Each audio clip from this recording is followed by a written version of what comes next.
My name is Tong Liech. We're at the Fresh Start Recovery Center, which I work. I work here. I've been working here now for the past 5 years. I also went through Fresh Start Recovery myself. What I do here is we help other recovering addicts. We help other addicts that need help to stay clean and sober and live a drug-free life. I'm really grateful to Fresh Start because they've helped me out a great deal in my life and helped me turn my life around. Myself being a really bad drug addict, I lost my kidneys and um, I had to go through dialysis and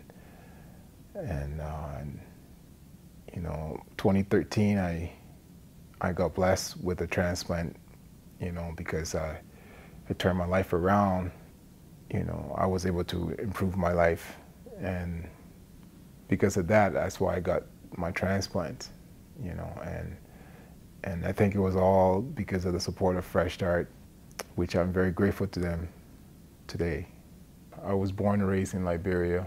At a very young age, my country came into a civil war, and we saw a lot of awful things there, bodies everywhere in the streets.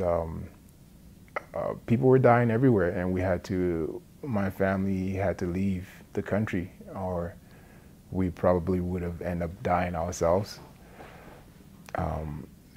So my father got us out of Liberia, and we got on a ship, a cargo ship that took us to another country, Ghana, where there we became refugees. We attended school and camp. It was very strict there. The school there was different. We wore uniforms, and uniforms had to be clean. If it was dirty, you got disciplined, and we were not introduced to. There wasn't no drugs or smoking and stuff like that. Yeah, it was very strict, very disciplined, right? We got punished if we swore. There was a program going on at the time that my father applied to come to Canada, and we got accepted as immigrants, and we came to Canada in 1994.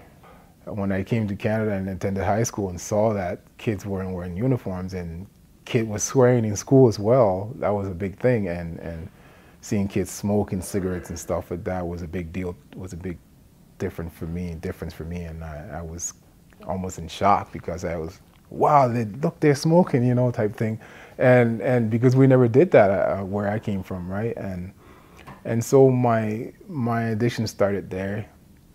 Wanted to fit in, so I started hanging out with the cool kids, and there I was introduced to drugs for the first time. It was, I think, hash oil at the time, and then started smoking, and drinking started, and then it started to progress from there, right? Got introduced to cocaine at a young age. I think I was 20 when I touched that. That was a whole other level of experience for me, and then it got worse. I lost my health to that addiction.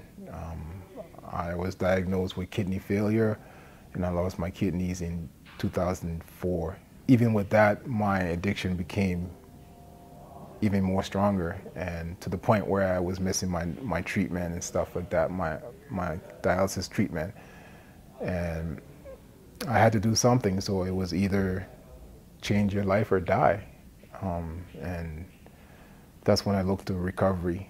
2007, I walked into Fresh Start with a garbage bag, and I was ready to listen and surrender to my addiction. And there, they taught me, how to live without drugs and alcohol, the 12-step program, and I really listened, and it was great because I had great support, a great group of people there, people that had experienced what I had experienced with drugs and alcohol. So it made it really easy for me to go through the program there. In 2010, Fresh Start offered me a job to be a part of the team, and I was really honored, you know. And so I jumped on board in 2010, and now I work here as a support staff and try to help out other recovering addicts, you know, that come through Fresh Start. It's been a wonderful few years, and right now I'm clean and sober. I've been clean for over 8 years now, a little over 8 years. And I owe a lot to Fresh Start Recovery Center because they've really been really helpful to me, and they really saved my life. So thank God for that.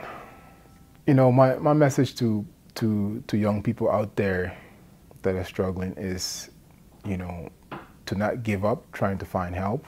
You guys are not the only people out there. You know, there are, you know, somebody like me.